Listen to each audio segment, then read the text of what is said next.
tabak sakena piron cha cha lo chale ko to na mo leram dre fret ken to kai kai thang marjana tawji ai ba arupi da hang madi kai re tawri sang da di aro da sim tang yaw de sum theng chale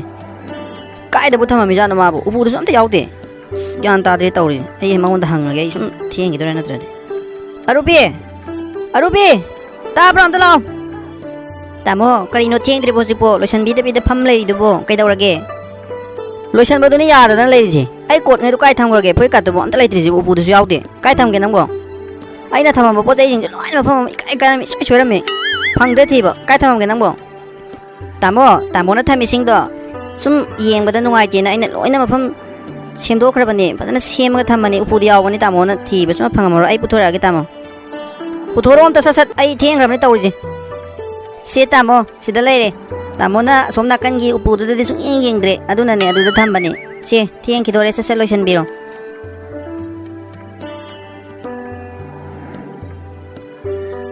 lore chala gi ko ai hoi tamo gari tapna thaubiu ko isu chat pa tholak la bara gari ing na tapna thau ko kan na phing na thau ganu yam na kuina khena ba nate kan na thawi hai dana ne kuina khena da bani chalo hoi abo adudi na su mu saru ki ge ko hoi tamo gari tapna thaubiu ko asya de da gi okal rubi ta u na le re tawri napi sina tawri ba mayam se ai yaning di adu ima ga moi pabung na sabyung na lepabni na ai upai lite sanu pa tu su pa phone ki da ba kuire karam tawri bono phone amta tawduna ngakta unadra badi mabuk ni ngamu nusikini phone amta tawge ai ba rum sina tradi phone tawbodo atai ma pham jing dadi nungai tre mi som ta leiti tanja sari ngi se phone ta tawge ai haure magi hongna bi phone chatlaga phone pai taba phone si kadai thamono khangdi mi pai di mi tawsi hello ibungo nang yum dalai bro kai le lagi ma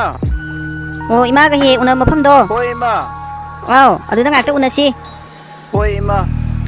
kuina ngai han galo ko ima hana ngai le mage ima hojik lo hoi hojing nung din da ni hoi lagi ma thamo kuina wari sabi ate phone da thamo soi ni ko soi roi bai ma ai adum lake o thame aina thabak sing asi tapna tawge haiduna phongdok tabani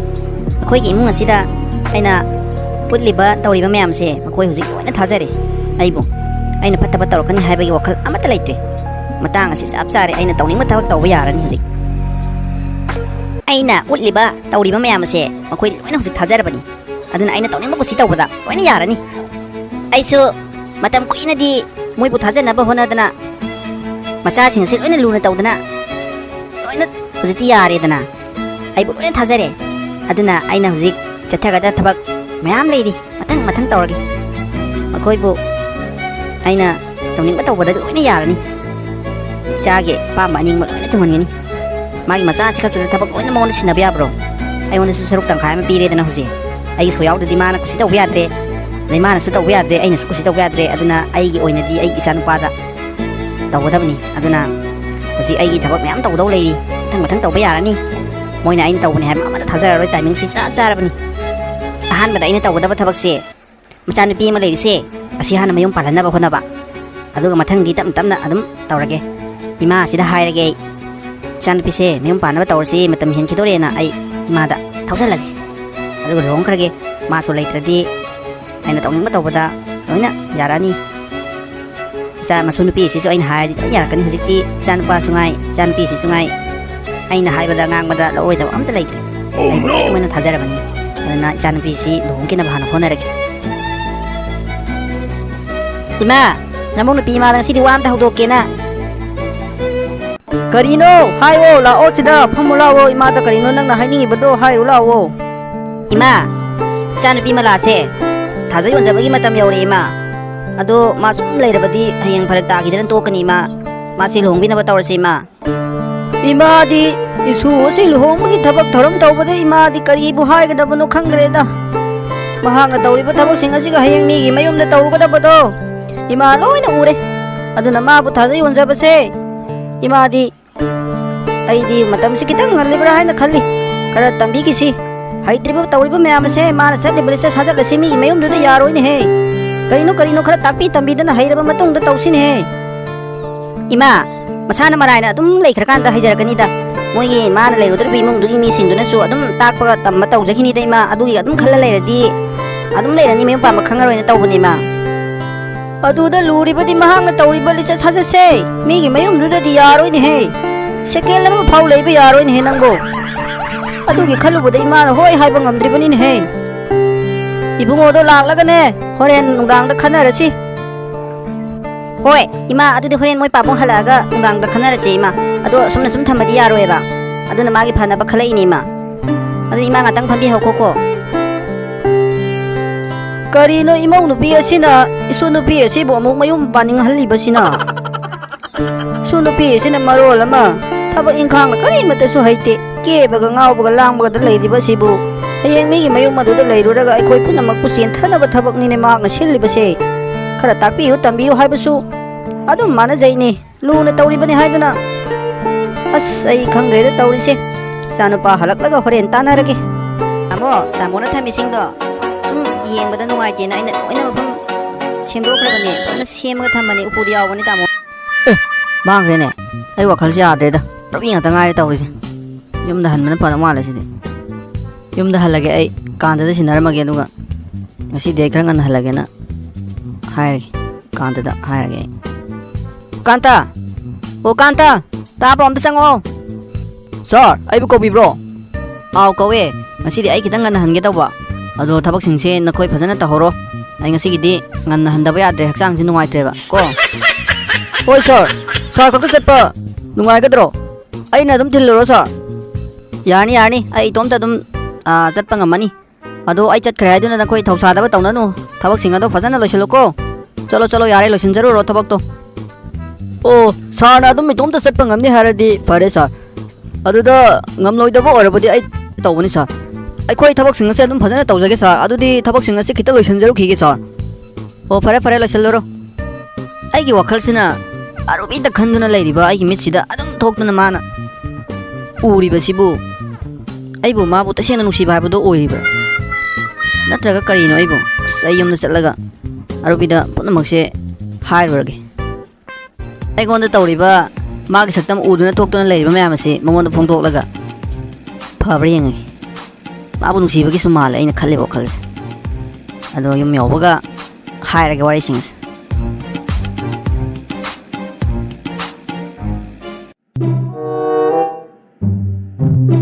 lakreba yengo adu phajana haikribani hoi ima lage adu hairaga magi sma chama imunga hengane ba kuina kaido yaw janu khangge tawisi asa khoi ma saule mani he tawrisi ai thengre kari sem khara kanna thautradi kuire ima ngairmani no mata ina hana ngai ge khanbase chungam daba tawrisi ima adum hanba ngai base e yawdi yaw edana ibungo lao ima ngai bada wa bada loirabani nang ngai bhona bada phamlo lao ima nachabu kauri babu kai lerage mo paisa thara kero thara o kaino ai kau du dum yabu du nang ne sel paisa ta hai le paisa gi wari na tiene ibungo ina kauri base handak luhongi banu pi edo ai khoina singa dori thabak thom singa se yela ka dabu mali ibungo nupa adu gi ka du da mana nung ti gi ni senari se mana mabu adu mana upu hangdok tana thi basi koi thi dun lerame aina thengnare kaino mana thiri basi aiduna adu ima adu loina tamme aduga mana skya ngam khrabano pochai phiron thupchali bani ka hai nupi do khoina tawr ko de thabak singa sida yela ka daba mali bungo adu nupi se kari tawsige tan thokar sirana tana gi haiduna nang kauri bani ima nupi do ka dawra bano tawge tawsunu koino moi thokbani ima adu da mo khut sinjan biru no khoi khalli ba khoi gi ji kakta thunga lore nupi do legi leisunu kasu tawroi khoi da mana kai doktoino kai do bangam doino khoi tawon thokba tawr lore nupi da imana ka adum ngampi bro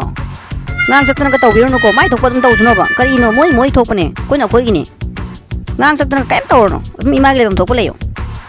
kari no ibungo koina khanari bo khal singa se ningba thungdana to kani ibungo moina tawbu dum ya no le sero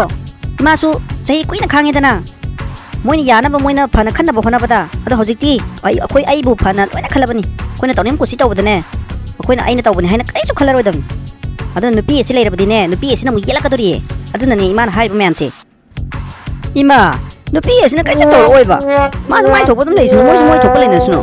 ꯅꯨꯄꯤꯗꯨꯅ ꯀꯩꯗꯧꯕ ꯉꯝꯗꯣꯏꯅꯣ ꯑꯩꯈꯣꯏꯗꯕꯨ ꯏꯃꯥꯁꯤꯗꯤ ꯂꯣꯏꯔꯤ ꯀꯩꯁꯨ ꯅꯠꯇꯕ ꯄꯦꯠ ꯂꯥꯎꯕ ꯅꯨꯄꯤ ꯃꯆꯥ ꯑꯃꯒꯤꯕꯨ ꯇꯧꯅ ꯊꯋꯥꯏ ꯋꯥꯗꯅ ꯐꯔꯦꯁꯦ ꯇꯣꯛꯑꯗꯤ ꯋꯥꯔꯤꯁꯤꯅ ꯇꯣꯛꯑ ꯃꯣꯏ ꯊꯣꯛꯄ ꯇꯧꯖꯅꯨ ꯑꯗꯨꯝ ꯏꯃꯥꯕꯨ ꯀꯔꯤ ꯏꯟꯁꯥꯡ ꯆꯥꯔꯛꯀꯦ ꯏꯕꯨꯡꯉꯣ ꯏꯃꯥ ꯑꯩꯈꯣꯏꯒꯤꯗꯤ ꯉꯁꯤ ꯍꯋꯥꯏ ꯊꯣꯡꯕ ꯆꯥꯔꯛꯑꯦ ꯏꯆꯥꯗꯤ ꯀꯔꯤ ꯏꯟꯁꯥꯡ ꯆꯥꯔꯛꯑꯒꯦ ꯏꯃꯥ ꯅꯆꯥꯗꯤ ꯉꯁꯤ ꯌꯦꯟ ꯆꯝꯐꯨꯠ ꯆꯥꯔꯛꯑꯦ ꯑꯗꯣ ꯏꯃꯥ ꯑꯩ ꯄꯩꯁꯥꯗꯣ ꯈꯔꯗꯤ ꯍꯥꯄꯛꯄ ꯌꯥꯏꯍꯦ ꯀꯨꯏꯃꯜꯂꯦꯍꯦ ꯑꯩꯁꯨ ꯀꯩꯁꯨ ꯍꯥꯏꯗꯕꯅꯦ ꯏꯃꯥꯗ ꯏꯃꯥꯁꯨ ꯀꯩꯁꯨ ꯍꯥꯏꯔꯛꯇꯦꯍꯦ ꯉꯝꯃꯦ ꯏꯃꯥ ꯅꯪꯁꯦ ꯇꯨ ꯅꯪꯒꯤꯗꯤ ꯍꯥꯏꯔꯨꯕꯒ ꯄꯩꯁꯥ ꯍꯣ ꯍꯥꯄꯛꯑꯒꯦ ꯍꯣꯔꯦꯟ ꯍꯥꯄꯛꯑꯒꯦ ꯑꯗꯣ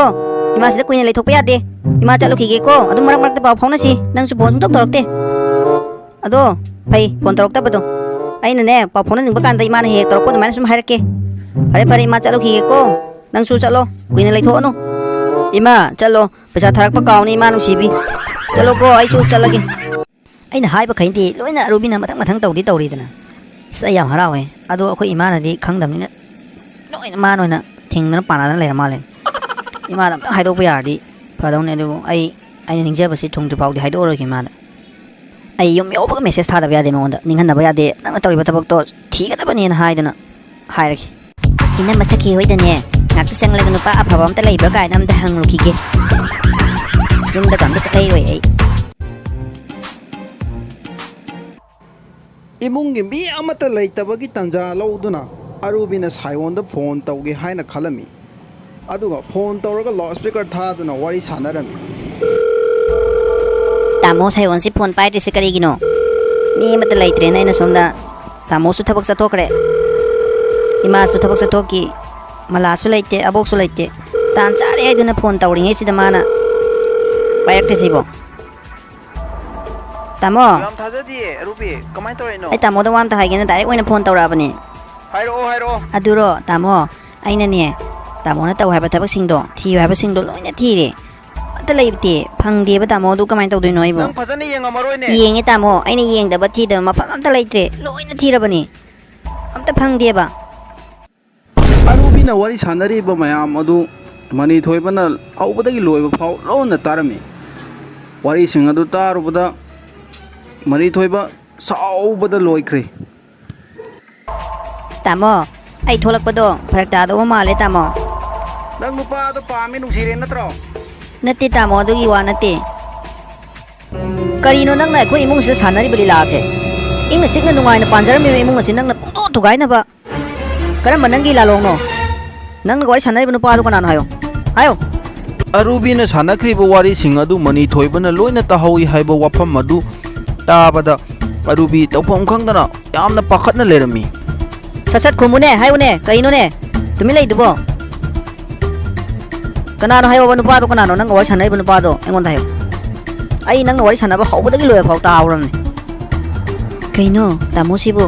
ꯊꯕꯛ ꯆꯠꯈꯤꯕ ꯀꯨꯏꯗ꯭ꯔꯤꯕꯅꯤ ꯍꯜꯂꯛꯄ ꯃꯇꯝꯁꯨ ꯅꯠꯇꯦ ꯀꯃꯥꯏꯅ ꯍꯜꯂꯛꯏꯖꯥꯠꯅꯣ ꯑꯩ ꯇꯧꯔꯤ ꯑꯩ ꯂꯣꯏꯔꯦ ꯇꯧꯔꯤ ꯄꯨꯡꯂꯣꯏ ꯂꯣꯏꯔꯦ ꯑꯩ ꯇꯥꯃꯣ ꯑꯩ ꯑꯁꯦꯡꯕꯗꯣ ꯍꯥꯏꯔꯒꯦ ꯇꯥꯃꯣ ꯀꯞꯁꯟꯅꯗꯅ ꯑꯃꯨꯛ ꯂꯩꯇ꯭ꯔꯁꯨ ꯁꯠ ꯍꯥꯏꯌꯨꯅꯦ ꯑꯩ ꯈꯜꯂꯦꯕ ꯉꯥꯗꯒꯤ ꯆꯤꯡꯅꯩꯌꯦꯕ ꯃꯑꯣꯡ ꯑꯃ ꯏꯇꯧ ꯇꯧꯋꯦꯅ ꯅꯪ ꯈꯨꯝꯃꯨ ꯁꯠ ꯍꯥꯏꯌꯨ ꯀꯅꯥꯅꯣ ꯅꯨꯄꯥꯗꯣ ꯍꯥꯏꯌꯣ ꯑꯩꯉꯣꯟꯗ ꯏꯃꯥꯅꯗꯤ ꯍꯥꯏꯖꯕꯅꯦꯕ ꯑꯐꯕ ꯅꯨꯄꯤ ꯅꯠꯇꯦ ꯃꯁꯤ ꯅꯨꯄꯤꯁꯦꯅ ꯑꯗꯨꯝ ꯍꯥꯏꯕꯅꯦꯕ ꯑꯕꯣꯛꯀ ꯄꯥꯕꯨꯡꯒꯅ ꯌꯥꯃꯟꯗꯕꯗꯒꯤꯅꯤ ꯅꯨꯄꯥꯗꯣ ꯁꯠ ꯍꯥꯏꯌꯣ ꯅꯠꯇ꯭ꯔꯗꯤ ꯅꯪ ꯃꯌꯥꯝ ꯃꯃꯥꯡꯗ ꯋꯥ ꯂꯥꯎꯗꯅꯅꯦ ꯑꯐꯕ ꯑꯣꯏꯔꯣই ꯁꯠ ꯍꯥꯏꯔꯛꯑꯣ ꯇꯥꯃꯣ ꯋꯥꯔꯤ ꯄꯨꯝꯅꯃꯛ ꯑꯩ ꯂꯣꯏꯅ ꯍꯥꯏꯔꯒꯦ ꯇꯥꯃꯣ ꯑꯩꯗꯤ ꯇꯥꯃꯣ ꯑꯩꯈꯣꯏꯒꯤ ꯏꯃꯨꯡꯁꯤꯗ ꯇꯁꯦꯡꯅ ꯂꯥꯛꯈꯤꯕꯁꯦ ꯑꯩꯅ ꯅꯨꯡꯁꯤꯖꯕ ꯅꯨꯄꯥ ꯑꯃ ꯂꯩ ꯇꯥꯃꯣ ꯑꯗꯨꯅ ꯑꯩꯕꯨ ꯃꯐꯝ ꯑꯁꯤꯗ ꯊꯥꯔꯛꯈꯤꯕꯅꯤ ꯌꯨꯝ ꯑꯁꯤꯗ ꯑꯩꯕꯨ ꯊꯕꯛ ꯏꯪꯈꯥꯡ ꯇꯧꯋꯣꯅ ꯍꯥꯏꯖꯤꯜꯂꯒ ꯃꯥꯅ ꯍꯥꯏꯔꯛꯄ ꯂꯤꯔꯛꯄ ꯃꯌꯥꯝꯗꯣ ꯂꯣꯏꯅ ꯏꯃꯨꯡꯁꯤꯗ ꯑꯩꯅ ꯇꯧꯕꯅꯤ ꯇꯥꯃꯣ ꯑꯗꯣ ꯑꯩ ꯍꯧꯖꯤꯛꯇꯤ ꯃꯥꯅ ꯍꯥꯏꯕ ꯈꯨꯗꯤꯡꯃꯛ ꯑꯩ ꯑꯃꯠꯇ ꯌꯥꯗ꯭ꯔꯦ ꯃꯥꯅ ꯇꯧ ꯍꯥꯏꯕ ꯊꯕꯛꯁꯤꯡꯗꯣ ꯈꯔꯗꯤ ꯇꯧꯔꯦ ꯑꯗꯨꯒ ꯍꯧꯖꯤꯛꯇꯤ ꯇꯥꯃꯣꯒꯤ ꯊꯃꯣꯏꯗꯣ ꯑꯩꯅ ꯈꯪꯂꯕꯅꯤꯅ ꯃꯥꯅ ꯍꯥꯏꯔꯤꯕ ꯈꯨꯗꯤꯡ ꯑꯩ ꯑꯃꯠꯇ ꯌꯥꯔꯔꯣꯏ ꯇꯥꯃꯣ ꯃꯥꯅ ꯇꯧ ꯍꯥꯏꯕ ꯊꯕꯛꯁꯤꯡꯗꯣ ꯑꯩ ꯑꯃꯠꯇ ꯇꯧꯔꯔꯣꯏ ꯇꯥꯃꯣ ꯀꯔꯤ ꯅꯪꯅ ꯈꯔ ꯀꯞꯁ ꯂꯥꯎꯁꯟꯅꯔꯒ ꯑꯩꯅ ꯊꯥꯖꯒꯗ꯭ꯔꯣ ꯅꯪꯅ ꯄꯉꯥꯡ ꯉꯥꯡꯉꯒ ꯅꯪꯒꯨꯝꯕ ꯖꯨꯒꯣꯠ ꯆꯥꯗꯕ ꯅꯨꯄꯤꯁꯤꯗꯤ ꯑꯩꯒꯤ ꯄꯨꯟꯁꯤꯒꯤ ꯑꯣꯏꯔꯣꯏꯍꯦ ꯅꯪꯒꯤ ꯋꯥꯈꯜꯗꯨꯅꯤ ꯑꯩꯅ ꯉꯛꯏꯗꯤ ꯅꯪ ꯃꯤ ꯁꯨꯃꯥꯏꯅ ꯉꯥꯡꯉꯒ ꯅꯪꯅ ꯌꯥꯗꯅ ꯏꯃꯨꯡꯁꯤꯗ ꯂꯥꯛꯇꯅ ꯇꯧꯔꯤꯕ ꯑꯗꯨꯒꯨꯝꯕ ꯅꯟꯁꯦꯟꯁ ꯋꯥꯈꯜ ꯌꯥꯎꯗꯕ ꯊꯥꯔ ꯀ꯭ꯂꯥꯁꯀꯤ ꯃꯤ ꯅꯣꯏꯒꯨꯝꯕ ꯀꯌꯥꯁꯤꯅꯅꯤꯅꯦ ꯅꯨꯄꯤ ꯑꯣꯏꯕꯤ ꯀꯌꯥ ꯑꯃ ꯆꯦꯟꯊꯍꯜꯂꯤꯁꯦ ꯇꯥꯃꯣ ꯑꯩ ꯇꯥꯃꯣꯒꯤ ꯑꯁꯦꯡꯕ ꯄꯨꯛꯆꯦꯜꯗꯣ ꯍꯧꯖꯤꯛꯇꯤ ꯐꯖꯅ ꯈꯪꯉꯦ ꯅꯨꯄꯥꯗꯨꯅ ꯍꯥꯏꯕ ꯈꯨꯗꯤꯡꯃꯛ ꯑꯩ ꯑꯃꯠꯇ ꯂꯧꯔꯔꯣꯏ ꯃꯥꯅ ꯌꯨꯝꯁꯤꯗ ꯑꯩꯕꯨ ꯂꯨꯍꯣꯡꯉꯣꯅ ꯂꯨꯍꯣꯡꯍꯟꯕꯅꯤ ꯌꯨꯝ ꯑꯁꯤꯗ ꯂꯩꯔꯨ ꯊꯕꯛ ꯇꯧꯕꯩ ꯃꯤꯅꯥꯏ ꯁꯥꯔꯒ ꯆꯪꯉꯣꯅ ꯑꯩ ꯂꯥꯛꯈꯤꯕꯅꯤ ꯑꯗꯨꯕꯨ ꯍꯧꯖꯤꯛꯇꯤ ꯇꯥꯃꯣꯒꯤ ꯑꯁꯦꯡꯕ ꯊꯃꯣꯏ ꯈꯪꯉꯕꯅꯤꯅ ꯑꯩ ꯃꯥꯅ ꯍꯥꯏꯕ ꯑꯃꯠꯇ ꯌꯥꯔꯔꯣꯏ ꯑꯩꯗꯤ ꯇꯥꯃꯣꯒꯤ ꯅꯥꯛꯇ ꯑꯗꯨꯝ ꯂꯩꯒꯅꯤ ꯇꯥꯃꯣ ꯑꯩ ꯇꯥꯃꯣꯕꯨ ꯊꯃꯣꯏ ꯁꯦꯡꯅ ꯅꯨꯡꯁꯤꯌꯦ ꯇꯥꯃꯣ ꯑꯩ ꯇꯥꯃꯣꯕꯨ ꯊꯥꯗꯣꯛꯇꯨꯅ ꯆꯠꯄ ꯉꯝꯃꯣꯏꯌꯦ ꯅꯪꯕꯨ ꯑꯩꯅ ꯃꯈꯥ ꯇꯥꯅ ꯑꯩꯒꯤ ꯅꯨꯄꯤ ꯑꯣꯏꯅ ꯊꯝꯕ ꯑꯩ ꯄꯥꯝꯗꯦ ꯅꯪꯒꯤ ꯂꯤꯆꯠ ꯁꯥꯖꯠꯇꯨꯕꯨ ꯑꯩꯅ ꯀꯔꯝꯅ ꯌꯥꯒꯗꯧꯔꯤꯕꯅꯣ ꯆꯠꯈꯣ ꯆꯠꯂꯣ ꯌꯨꯝꯁꯤ ꯊꯥꯗꯣꯛꯇꯨꯅ ꯍꯧꯖꯤꯛꯃꯛ ꯆꯠꯈꯣ ꯆꯠꯂꯣ ꯎꯅꯤꯡꯗꯅ ꯆꯠꯈꯣ ꯌꯥꯝ ꯊꯨꯅ ꯆꯠꯂꯣ ꯈꯨꯠ ꯊꯥꯔꯛꯇ꯭ꯔꯤꯉꯩꯗꯅꯦ ꯅꯁꯥꯅ ꯈꯪꯅ ꯆꯠꯈꯣ ꯅꯉꯥꯛꯇ ꯄꯥꯏꯔꯒ ꯏꯟꯗ꯭ꯔꯤꯉꯩꯗ ꯆꯠꯈꯣ ꯆꯠꯂꯣ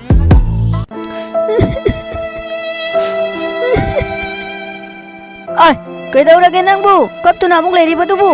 ꯀꯅꯥꯅ ꯀꯩꯗꯧꯔꯒꯦ 하요 아복다 낭부 깨다우라게 이소나 깝든 레르미 버시부 아복 타와이 농아이티네 깝거노 까리기노 낭나 깝두나 진토락 리버시부 까리기노 이소나 아둑 타와이 농아이타나 깝리버부 이소나 빠 마니 토이바가 가나리 버러 낭부 마리 호버라 아이 타오게 타박마 아이나 칼람바 사가 뽕가이가이 타박가 nganna halai ngasidi nungsiina phongdoge wari pumba mongonda pun lirage na harauna laga mang saita gai kai oh ai punsisi khallubada ibungo nang isu no pida kari kari hairu re kari tauru re man kaptuna tholang li base abo kat lambi da thengnari bani nang kari hairu re isu da isu asi bulu na tawbiyo hairaga nang na handana amo kari gino ayo abokta abo ai ngasi taseng no khang ngai te abo nupi ase ai amona loksan banga moy abo मागली से साथे तल्ले बो आई Sunga मामदे issue असिना करी तोरम लगे अबो त हायो हाइबनी नंगबो नुपा मग वरी साना ले मिने बो आई हौदई लोइबो ओइ ता हौरम नि मै ngangnari ba tawri ba ma'am दो आई सुंगम गा मोय बो नुपी से आई मखा ताना मा बो लोक्सन बो सुंगम गा मोय बो अदुबो असेंग बा अचुम बा खंगलबा मतुंग दा ngang ba sakpa yadro करी नो मांग वरी सानारी बदो कनानो करी नो हाइबसु खंगदना नंग ना हान हेक सावरी बदो करी गिनो सु फखरब इशू सिबो नंगबो kitang khantharaga ngang ba chaiba tawba yadro abok na hairu bodagiro nang ni hinjilakli basibu abo ai hobodagi loi pha wari sana jing loi tahoram ne me aduna ne na suna yam sauriji wari sinu ta draga bo ai kai usau dino ai na mitna udare urabani aduna ne ai na sauriji abo masu nipa adu ngai hak tang mari na dunna ngang na ramlaba matung ahal adu khangau dana wantharak lame abo nasu abong haiba ya abo abok dukta da pura ya de ji